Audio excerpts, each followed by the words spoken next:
Pertemuan ke-12 dari materi struktur data. Ini adalah materi terakhir yang dijelaskan pada pertemuan kali ini.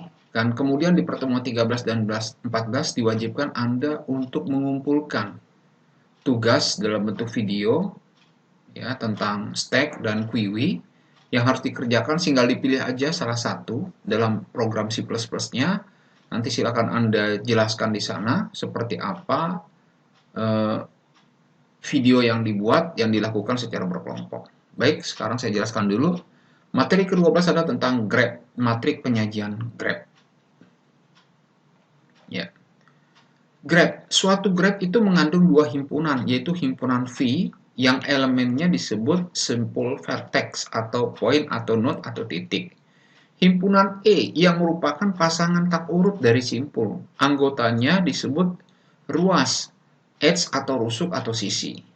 Grep seperti dimaksud di atas ditulis sebagai G buka kurung E, V tutup kurung. Banyaknya simpul vertex disebut sebagai order, sedangkan banyaknya ruas atau edge disebut sebagai size dari grep. Contoh, gambar berikut menanyakan grep G buka kurung E, V dengan yang pertama. V mengandung 4 simpul, yaitu apa? A, B, C, dan D. E mengandung 5 ruas. Kita lihat, ruas yang pertama E1. E1 itu A dan B, di antara A dan B simpulnya. Kemudian E2. E2 itu adalah simpul B dan C. Kemudian E3. E3 itu adalah simpul A dan D. Kemudian E4. E4 itu adalah simpul C dan D. Dan yang terakhir E5. E5 itu adalah simpul B dan D. Baik, yang berikutnya. Gambar di bawah ini menyatakan suatu multigrep. Di sini ruas E2 pada kedua titik ujungnya adalah simpul yang sama. Kita lihat E2. Nah, dia ada pada titik yang sama. Ya, yaitu simpul A. Ruas semacam ini disebut dengan gelung atau dikatakan sebagai self loop. Sedangkan ruas E5 dan ruas E6 mempunyai titik ujung yang sama, yaitu simpul-simpul B dan C. Kedua ruas ini disebut sebagai ruas berganda atau ruas sejajar. Suatu grep yang tidak mengandung ruas sejajar maupun self loop sering disebut juga sebagai grep sederhana atau simple grep. Suatu grep G aksen, E aksen, F aksen disebut subgrep dari G buka kurung E, V bila E aksen himpunan bagian dari E dan V aksen itu himpunan bagian dari V. Jika E aksen mengandung semua ruas dari E yang titik ujungnya di V aksen, maka G aksen disebut subgrep yang direntang oleh V aksen atau dikatakan sebagai spanning subgrep. Contoh subgrepnya adalah sebagai berikut. Nah, ini kita lihat berarti ada A, B, dan D. G aksen subgrep dari G, ya. G aksen ini adalah subgrep dari G. Namun bukan dibentuk oleh V aksen A, B, D, ya. Ini kita lihat. Baik, yang berikutnya. Contoh spanning subgrep. G aksen subgrep yang dibentuk oleh V aksen sama dengan A, B, D. Nah, dikatakan sebagai spanning subgrep. Kemudian grep berlabel. Grep G disebut berlabel jika ruas dan atau simpulnya dikaitkan dengan suatu besaran tertentu. Khususnya jika setiap ruas E dari G dikaitkan dengan suatu bilangan non-negatif, DE, maka DE disebut bobot atau panjang dari ruas E. Contoh, gambar berikut ini menyajikan hubungan antara kota. Di sini simpul menyatakan kota dan label DE menyatakan jarak antar dua kota. Nah, ini artinya DE yang ini jarak antara dua kota, misalnya A dan B ini 3. Kemudian kalau A dan C jaraknya adalah 4. Kalau misalnya dari AC ke CD itu berarti 4 dan 2. Ini adalah jaraknya. Ya. Kemudian kita lihat derajat grab. Derajat simpul V ditulis sebagai dV adalah banyaknya ruas yang menghubungkan V. Karena setiap ruas dihitung 2 kali ketika menentukan derajat suatu grab, maka jumlah derajat semua simpul suatu grab sama dengan 2 kali banyaknya ruas grab atau size, atau dapat dituliskan derajat grab sama dengan 2 kali size. Nah, ini untuk diperhatikan rumusnya untuk mencari derajat grab. Kemudian kita lihat seperti ini. Pada gambar di atas, jumlah semua simpul itu sama dengan 4. Maka jumlah derajat semua simpulnya berarti 2 kalinya, berarti ada 8. Jika derajat masing-masing simpul pada graf itu berjumlah genap, derajatnya itu jumlahnya genap, maka graf tersebut disebut sebagai Euler graph. Suatu simpul disebut genap atau ganjil tergantung apakah derajat simpul tersebut genap atau ganjil. Kalau terdapat self loop, maka self loop dihitung 2 kali pada derajat simpul. Nah, kalau seperti ini berarti dia dihitung 2 kali. Ya. Kemudian pada gambar di atas, banyaknya ruas atau size itu sama dengan 7. Ya, ruasnya ada 7. Sedangkan derajat masing-masing simpul adalah, kita lihat dA, ya. Itu dihitung berapa? 2. Kemudian dB, kita lihat mana? Nah, dB dihitung 5. Kenapa 5? Kita lihat dulu, ya.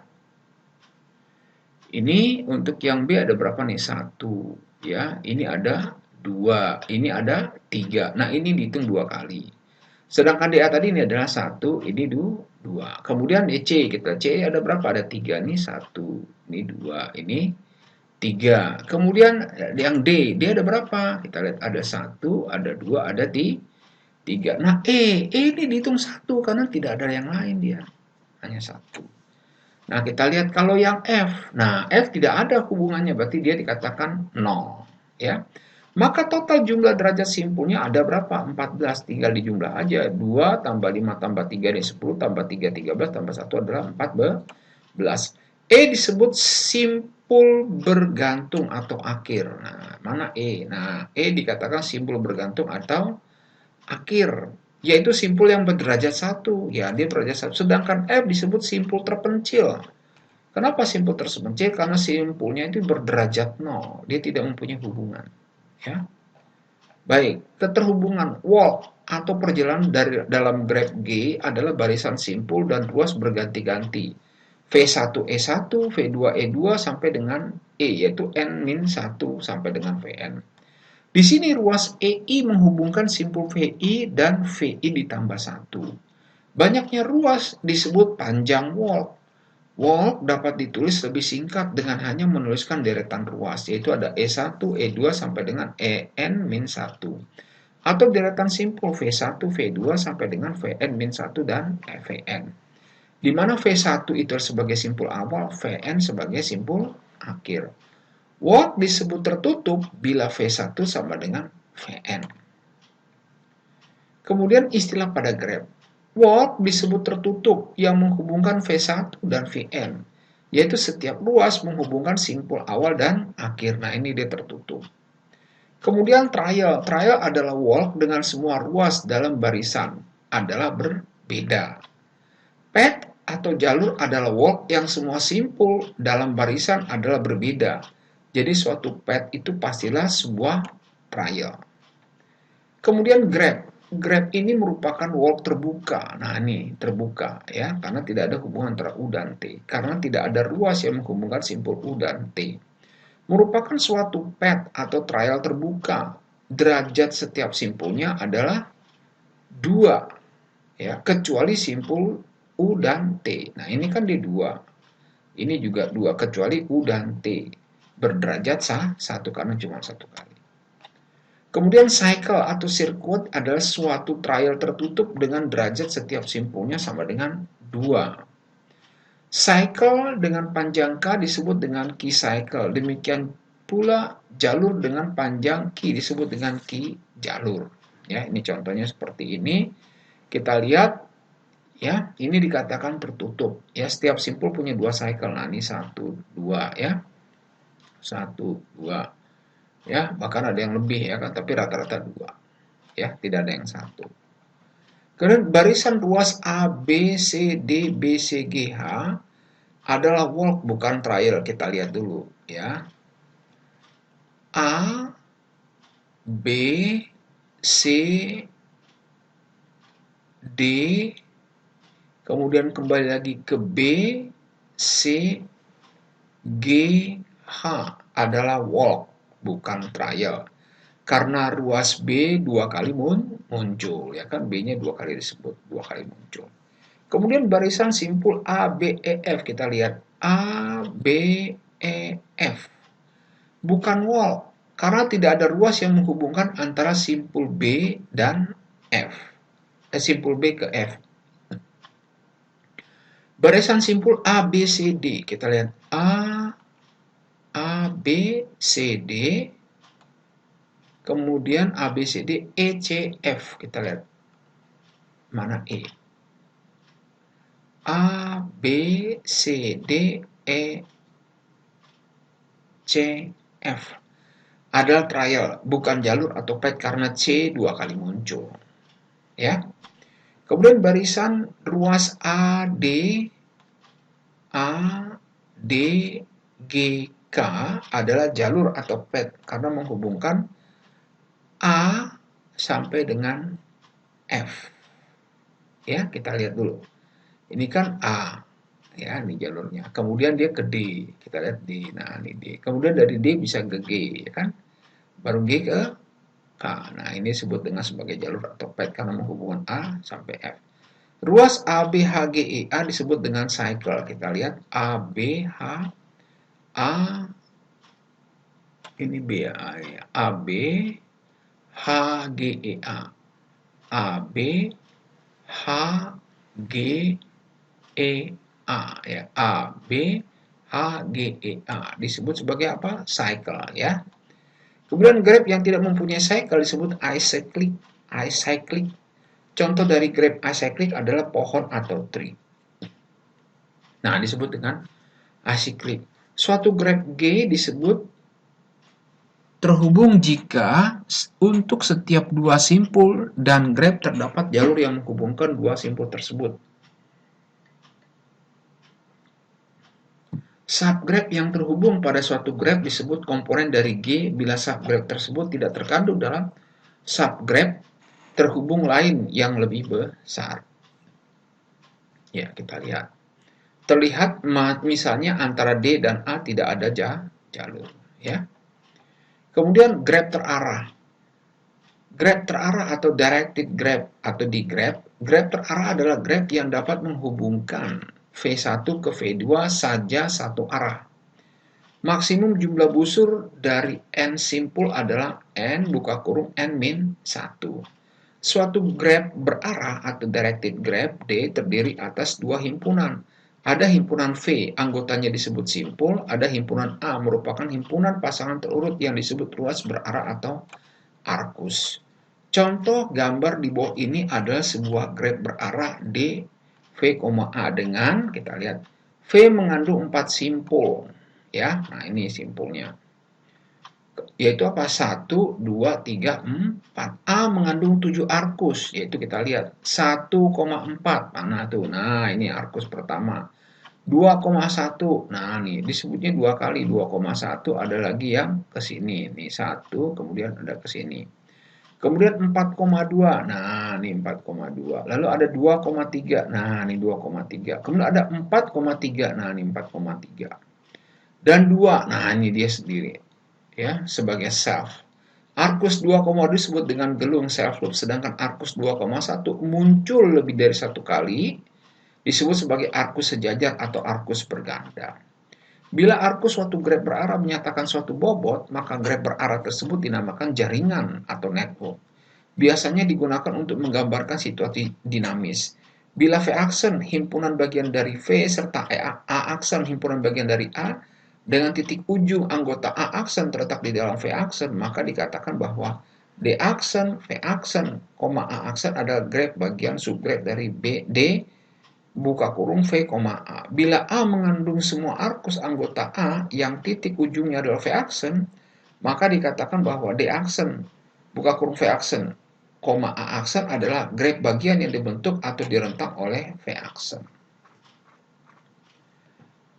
Undirected graph, graph tak berarah atau undirected graph. Graph tak terarah adalah graph yang menghubungkan dua vertex, V1 ke V2 dan V2 ke V1, dua arah. Bila vertex sama dengan N, maka graph tak terarah komplit akan mempunyai busur H sama dengan N dikali buka kurung N min 1 tutup kurung dibagi 2. Ya. Nah, ini dikatakan sebagai busur atau arch atau arch.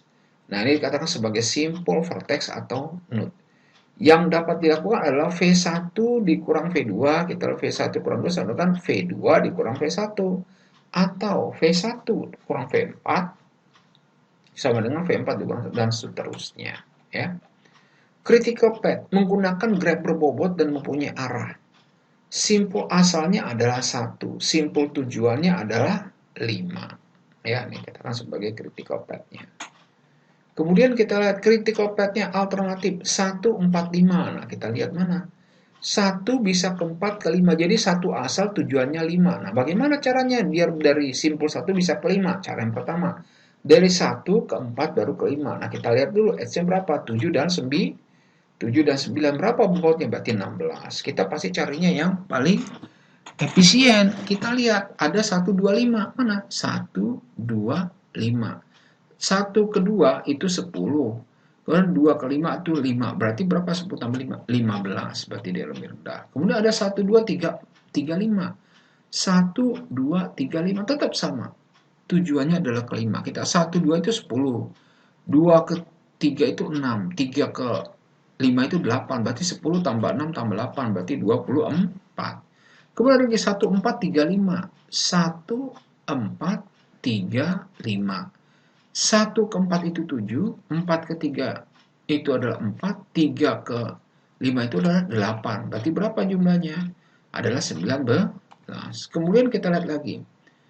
Ada 1, 2, 3, 4, 5. Wah, urut dia. 1, 2, 3, 4, 5. Keliling. 1 ke 2, 10. 2 ke 3, 6. 3 ke 4 itu ada 4. 4 ya. 4 ke 5 itu ada 9. Berarti totalnya ada berapa? Ada 29. Dibalik sekarang 1, 4, 3, 2, 5. 1, 4, 3, 2, 5. 1, 4, 7. 4, 3 itu 4. 3, 2 itu 6. 25 itu adalah 5. Berarti jumlahnya ada 22. Nah, critical path-nya, lintasan kritisnya, critical path yang paling banyak, yaitu berapa? 29. Nah, short path, lintasan terpendeknya adalah 5B. Nah, ini adalah short path-nya, ini adalah critical path-nya, lintasan kritisnya. Baik, minimum spanning tree merupakan spanning tree yang mempunyai bobot dan tidak mempunyai arah dengan hasil penjumlahan bobotnya adalah minimum. Ya, kita lihat lagi. Ya. Ini seperti ini ya. Berarti kita cari yang minimum berarti yang mana? Nah, Anda sudah paham dengan yang tadi. Berarti kita cari yang paling minim penjumlahan bobotnya. Nah, minimum spanning tree, langkah yang dilakukan untuk membentuk minimum spanning tree adalah bentuk kembali semua simpul tetapi tanpa ruas. Gambar dan telusuri ruas dengan bobot paling kecil, seterusnya secara ascending hingga semua simpul terhubung. Nah, totalnya ada berapa? Nah, kita lihat spanning tree-nya ada berapa? Ada 22, yaitu dari mana? 1 ke 4, V1 V4, V4 ke V3, V3 ke V2, V2 baru ke V5. Totalnya adalah 22. Kemudian matriks penyajian graf. Misalnya disajikan graf G dalam matriks ruas B ukuran M dikali 2. Maka setiap baris matriks menyatakan ruas. Misalnya baris 4, 7 menyatakan ada ruas yang menghubungkan simpul 4 dan 7. Matriks agensi dari graf G yaitu matriks yang menghubungkan vertex dengan vertex tanpa ruas sejajar adalah matriks A. Berukuran N kali N yang sifatnya adalah AIJ bernilai 1 bila ada ruas V1, Vj. AIJ sama dengan 0 bila dalam hal lain. Matriks agensi kita lihat merupakan matriks simetri untuk graf dengan ruas sejajar. Matriks agensi didefinisikan sebagai berikut. AIJ dikatakan P bila ada P buah ruas menghubungkan VI, Vj di mana P-nya lebih besar dari 0. Aij sama dengan 0 bila dalam hal lain. Kemudian ada matrik incidence dari grep G, yaitu matrik yang menghubungkan per tag dari H tanpa self loop didefinisikan sebagai matrik M berukuran N dikali M sebagai berikut. Mij sama dengan 1 bila ada ruas EJ berujung di simpul VI, dan Mij sama dengan dalam hal lain. Nah, kita lihat ini adalah matrik agensinya ya. Kita lihat di sini ya, susunannya adalah ini, kita lihat ada 1 ya, 1 ya kan, 1 2 kita lihat di sini untuk yang matrik luasnya ya, baik pembacaannya seperti ini sama dengan yang ini juga atau secara berpasangan ya. Nah, ini disebut sebagai matrik agensi yang ada di sini ya. Kemudian kita lihat dulu yang lainnya ya, matrik agensi yang berikutnya. Nah, ini kita lihat ya, V1 ke V1 itu nggak boleh, berarti dia 0. Nah, kita lihat V1 ke V2 ada nggak? Nah, V1 ke V2 ada ya. V1 ke V3 ada nggak? Nah, dikatakan 1. V3 ke V4, V4 mana? Nah, ini ada. V1 V5 ada ya. Nah, berarti dia 1 1. Kemudian berikutnya V2. Nah, ini V2 mana? Nah, V2 ke V1 bisa. V2 nggak boleh. V2 ke V3 ada. Nah, kita V2 ke V4 ada nggak? Kalau nggak ada berarti dia 0. V2 ke V5 nggak ada. Juga tetap adalah 0, tidak punya hubungan. Kemudian V3, kita lihat V3. V3 ke V2. Oke, 1. V3 ke V2 bisa, ke V1 ada. V3 ke V3 nggak boleh, V3 ke V4 ada, V3 ke V5 ada, berarti 1. Kemudian kita lihat yang V5. V5 ke V1 ada nggak? V5 mana? Oh, nggak ada dia. V5 ke V1 ada. Oh, V5 ada, V5 ini ada. 1. V5 ke V2 yang nggak ada. Nah, ini nggak ada, berarti dia 0. Kemudian V5 ke V3 ada. 1. V5 ke V4 ada jalannya ya. Karena V5 ke V5 itu 0. Berarti kalau dia tidak punya hubungan, maka dikatakan 0. Atau untuk dirinya sendiri, itu dikatakan sebagai matrik agensi. Nah, ini adalah contoh berikutnya. Ya. Matrik insiden, kita lihat matrik insiden. V1 ke E1, ini V1 E1-nya ada ya. V1 ke E2 ada ya. V1 ke E3, E3 mana? Nggak ada, berarti dia 0. Kemudian V1 ke E5, E5 ada ya. Nih. V1 ke E6, nggak bisa 0. V1 ke E7, nggak bisa. V1 ke E8, nggak bisa. Berarti kalau tidak ada hubungannya, dia tidak ada, di sini tidak edge-nya, maka dia tidak bisa dikatakan berhubungan. Kalau tidak berhubungan berarti dia dikatakan sebagai 0. Kita lihat lagi V2. V2 E1 ada nggak? V2 E1 ada. Kemudian V2 E2 tidak ada hubungan, berarti 0. V2 ke E3 ini ada. V2 ke E4. E4 itu ada di sini, dia berarti 0. Kemudian V2 ke E5 kita, oh apalagi V2 ke E5 pasti 0. V2 ke E6 di dalam pasti 0. V2 E7 maka 0. V2 ke E8 0. V3 kita lihat, V3 ke E1 berarti 0, V3 ke E2 ada, kemudian V3 ke E6 juga 1, V3 ke E3 juga 1, V3 ke E7 adalah 1, yang lainnya dia 0. Kalau yang V4 juga begitu. Nah, V4 kita lihat, V4 ini hubungannya ke E4, E8, E6. Kita lihat V4, E4 itu pasti 1. Kemudian E6 dia 1, E8 itu 1. Karena E4, E6, E8 dia ada hubungan, yang lain nggak ada, berarti dia 0. Kalau F5, V5 itu kemana nih? Ke E7, E8, E5. Yang lainnya pasti 0. Kita lihat E7 ada nggak? E7. V5 kan ada E7-nya ya. Ini harusnya 1 dia nih. Punya hubungan. Tapi kalau V5 ke E8, ini ada juga. Ya kan ada hubungan.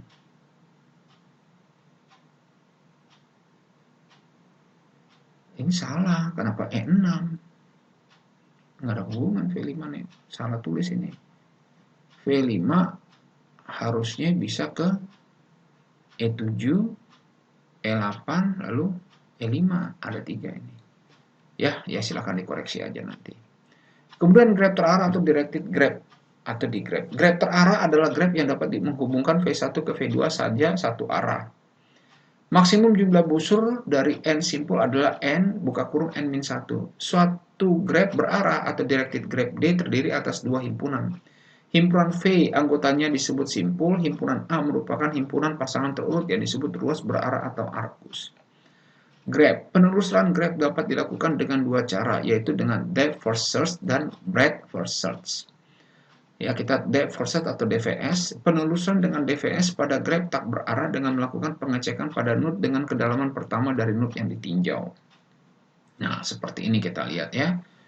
Nah, karena V8 sudah dilewati, setelah penelusuran V4, maka penelusuran yang berikutnya dianggap tidak dilewati. Kita lihat ya, V1, V2, kemudian V4 dia ke V8, V5, V6, V3, V7, dia ke V8 lagi. Maka dikatakan apa? Karena V8-nya sudah dilewati setelah penelusuran ke V4, maka penelusuran yang berikutnya dianggap tidak dilewati lagi. Nah, gambarnya adalah berikut. Ya.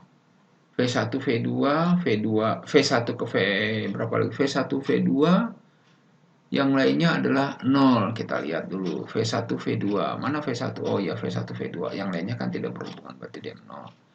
Kemudian kita lihat lagi V2. V2 ke V4. Mana? V2 ke V4. Kemudian V2 ke V4 yang lainnya 0. Kemudian kita lagi V3. Mana V3? Nah, V3 ini ke V7 ya. V3 ke V7. Kan cuma satu kali. V4 itu ke V8. Mana V4? Iya, betul. Satu kali. Kemudian V5. V5 itu ke V6. V5 itu ke V6. Ya, satu kali. V6 ke V3. V6 mana? V6 ke V3, betul.